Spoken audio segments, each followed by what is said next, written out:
Good. Prime Minister, come on, let's be having you. Gurry Sambrook's waiting. Gurry Sambrook. For one, sir. Mr. Speaker, this morning I had meetings with ministerial colleagues and others. In addition to my duties in this House, I shall have further such meetings later today. Gurry Sambrook. Thank you, Mr. Speaker. Over the last week, thousands of people across Franklin Great Park and South Northfield have done what's been asked of them to go and get a test because of a small number of South African variant cases in the constituency.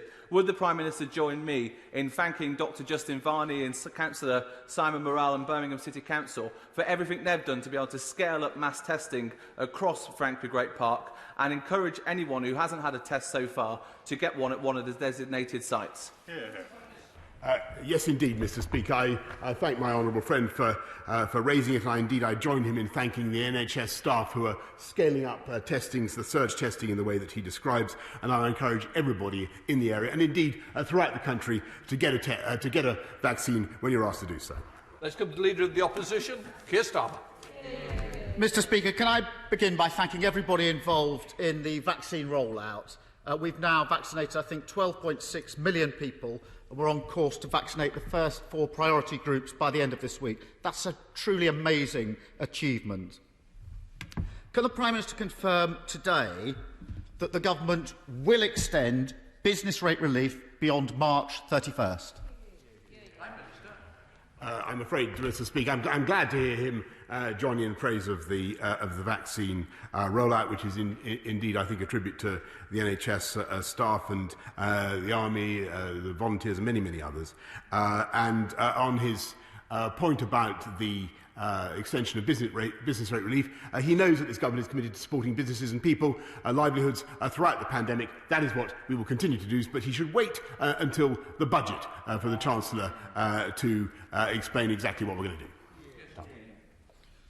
Mr. Speaker, I think that answer was that the Prime Minister can't give an answer yet. But hundreds of thousands of businesses are affected by this. And the trouble is, Mr. Speaker, that businesses don't work as slowly as the Prime Minister. They need an answer now. As the British Chamber of Commerce says, businesses simply can't wait until the March budget. Let me try another vitally important question for businesses and for millions of working people. Can the Prime Minister confirm today that the furlough scheme will be extended beyond April? Mr. Speaker, I think most people in this country are aware that we're going through a very serious pandemic in which rates of infection have been steadily brought down thanks to the efforts of the rich people. I think also members of this House are familiar with the notion that in just a few days we will be setting out a roadmap for the way out of this pandemic, a roadmap that I hope the Right Honourable Gentleman and his colleagues will support. Though the support, as we know, tends to be a transitory thing, Mr. Speaker. One week we have it, the next week we don't. But he won't have to contain himself for very long. Keir Starmer. Mr. Speaker, let me let the Prime Minister into a secret. He can take decisions for himself, and he doesn't need to leave everything to the 11th minute.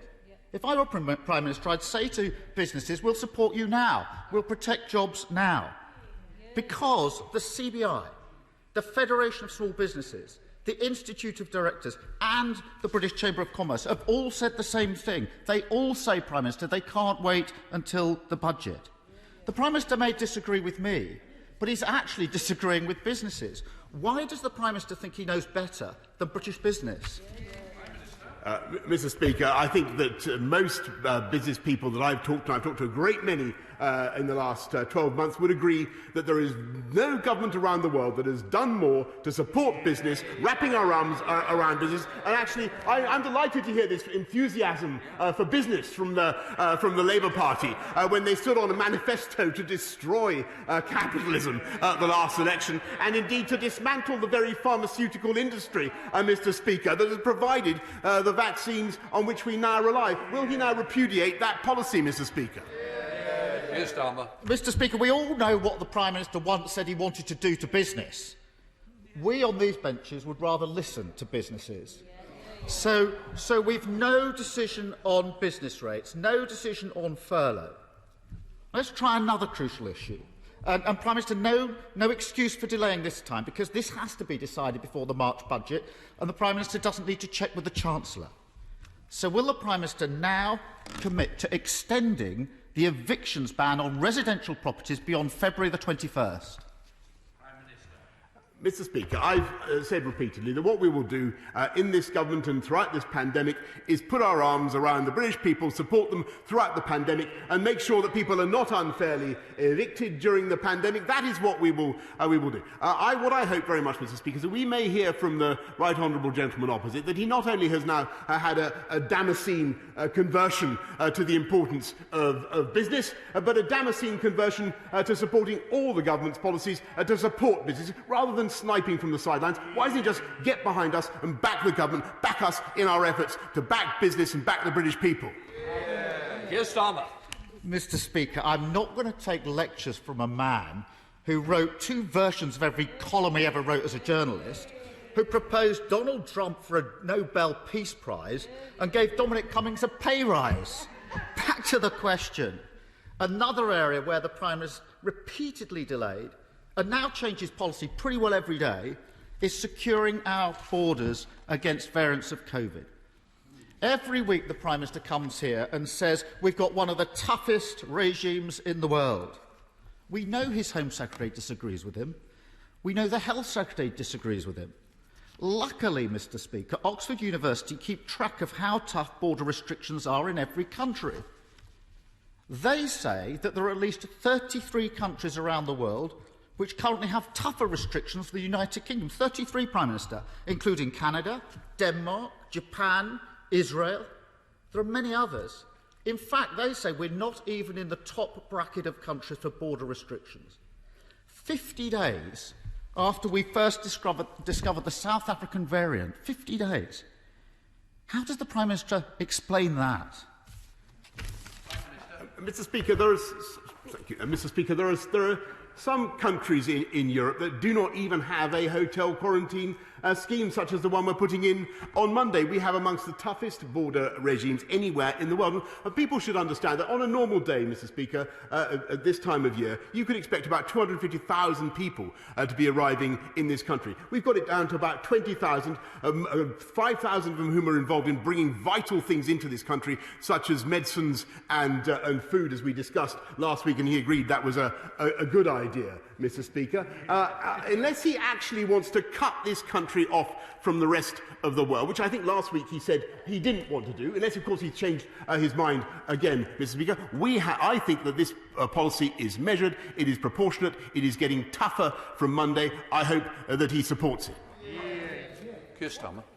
Mr. Speaker, the truth is this. The Prime Minister is failing to give security to British businesses, and he's failing to secure our borders.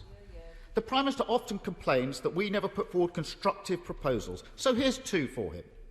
Support businesses and protect jobs now by extending furlough, business rate relief and VAT cuts for hospitality.